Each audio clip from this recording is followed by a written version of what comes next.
Hello SLA Europe podcast listeners. Thank you very much for joining us again for another recording tonight. Today I've got the great pleasure to welcome on this recording David Gurteen, a well-known personality of the knowledge management world. David, thank you for joining us tonight. You're very welcome, Geraldine. David, I came across yourself and your sort of concept of knowledge cafe, which is what we're going to try to focus on tonight a little bit. Many years ago, through an introduction, one of my colleagues, knowledge manager in the company that I was working for, had heard of you and brought me along to one of your training sessions.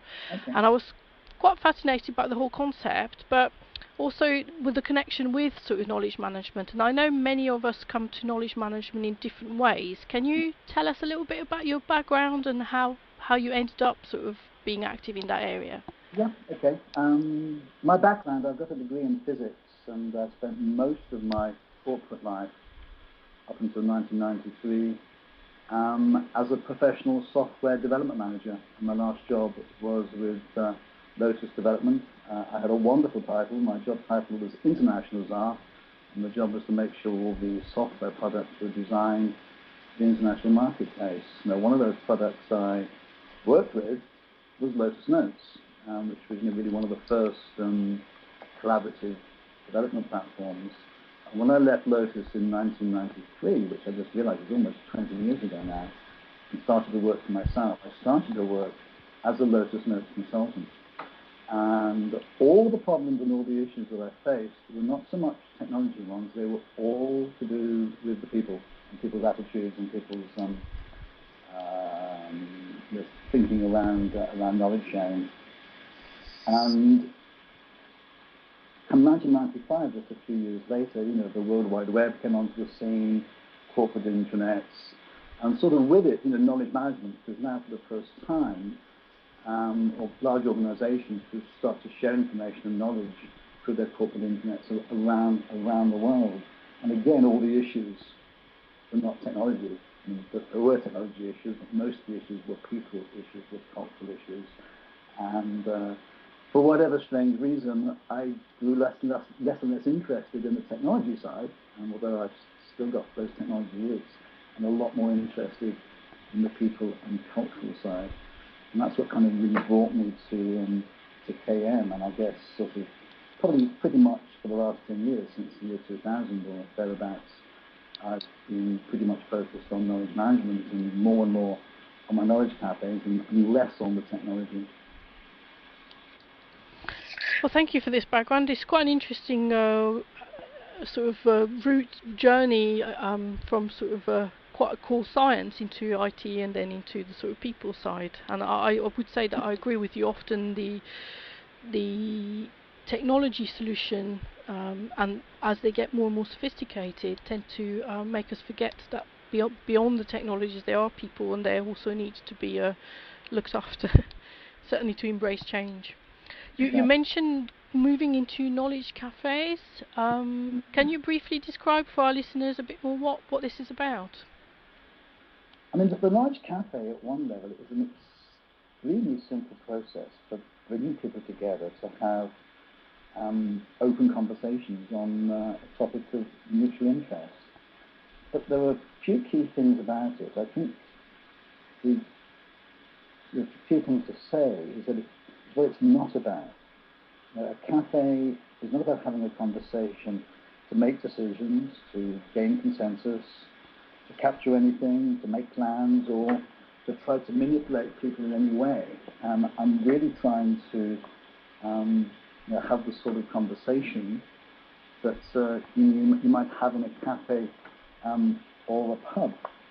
And the conversation I'm trying to bring out in a cafe is more about dialogue than debate. Theodore Zeldin, the Oxford historian, he says that the sort of conversation he likes is the one where we're prepared to emerge a slightly different person. He's talking about a learning conversation, he's talking about dialogue.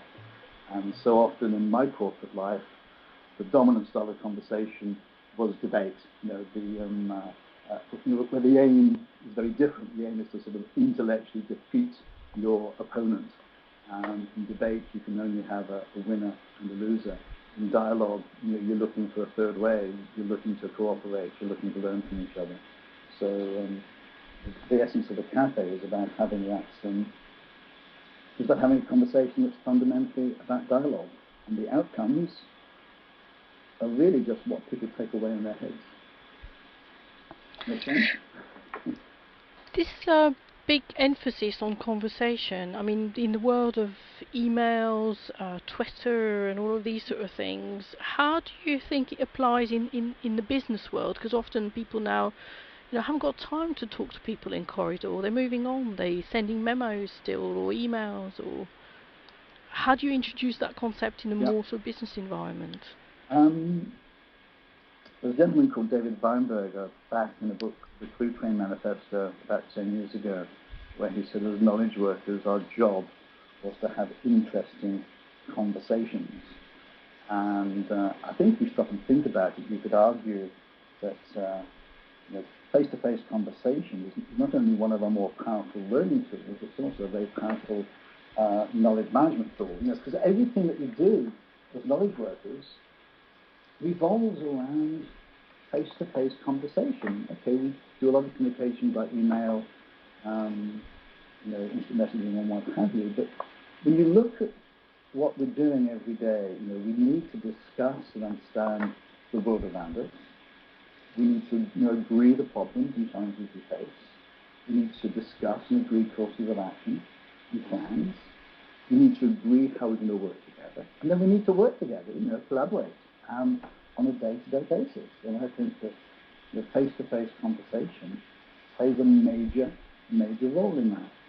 And the cafe, I think, plays a very specific role that is, I think, too often overlooked. I think what the cafe helps us do is to gain a deeper understanding of the issues involved. I think also it allows us to get a deeper insight into other people's understanding and other people's perspectives, because if we're going to have to work with people, we need to understand them as well and how they see the world.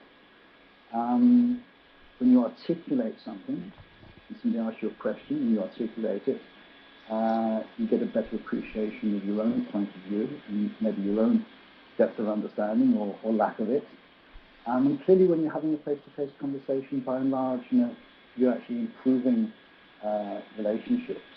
So for me, the conversation as a face-to-face in a cafe, the bottom line is really that you're in a much better position after such conversations, to improve your decision making, be more innovative in the approach to whatever you're doing. Does that make sense? Yes, it does, and I think the emphasis on improving relationships through conversation is actually quite an interesting one. Would you say that there is a technique or that one can learn to run a knowledge cafe? Well, I think you know that because you came on one of my workshops. You're giving away some of it. But yes, and the actual technique for the cafe is a very simple one. There's another process called the World Cafe that's rather similar to my knowledge cafe, though it does have some differences. But when I first started to run the cafe, because it was so simple, I thought really anybody can do this. You don't have to be a professional facilitator. You don't really need to have any huge sort of facilitation skills. But the more I've run it myself and the more I've seen other people run it, I realized that although the process is simple, you need a certain level of skill, or you need to be a certain type of person in some ways to run it, because the cafe, a good facilitator running a cafe needs to be able to give up control. They shouldn't be trying to control the conversation or control the people. They shouldn't be trying to impose their own views in any way. They shouldn't be talking too much. They really should be doing the absolute minimum to set the context up, to set the environment up, and then just keep out of the way. And that takes a great deal of sort of self-control. It takes a fair degree of humility. And I realise, I don't find it easy at times, and it doesn't come easy to many people. So although I guess maybe it's a little bit like understanding the rules of cricket. Actually, cricket's quite complicated. The rules of football, they're not less complicated. You can understand the rules, but it doesn't mean you can necessarily play the game well. I think it's the same with cafés to some degree. If you like, I could just take you through the process, but I'm not too sure you want to go into that level of detail. Yeah? Oh, I think we'll have to save some for our listeners to come along to one of your cafes. Unfortunately, we're a bit limited with the time on our podcast, or maybe it will be an opportunity to have another conversation another day. Okay. I know that you run those cafes sort of all around the world actually, and just thought of a question for you around the perception of people, and whether you've noticed any differences on how people embrace that concept in different cultures. If you've run them in Asia or in the UK. Okay. How long have you got? Only a few minutes, I'm afraid. I think I've seen three very different cultures, if I kind of look at them from a high level. Asian cultures, the cafes tend to be a little bit more difficult. People with an Asian background, they tend not to like to stand out.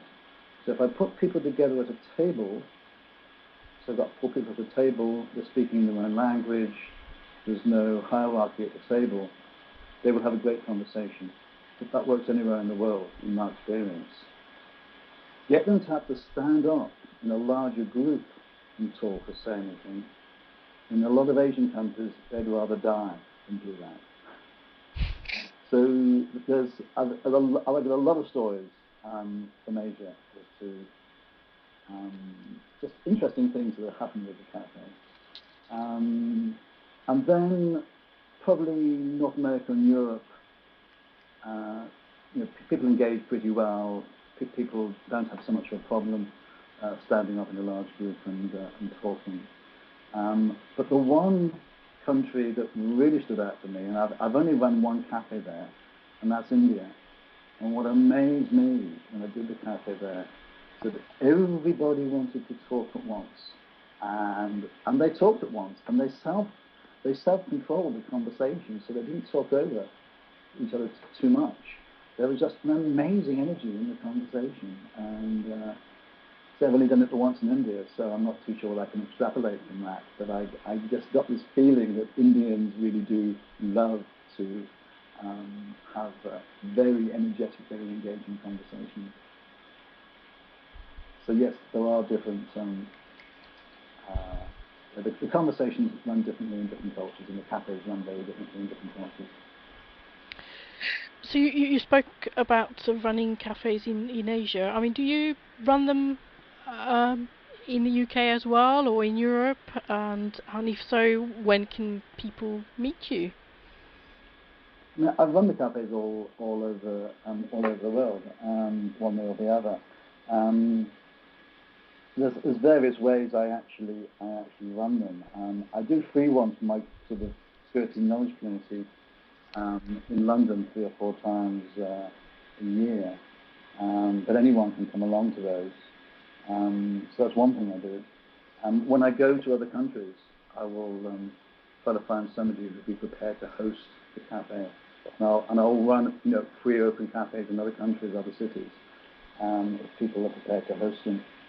I also run them at conferences, so I'm running a knowledge cafe as part of the online information conference in London in late November.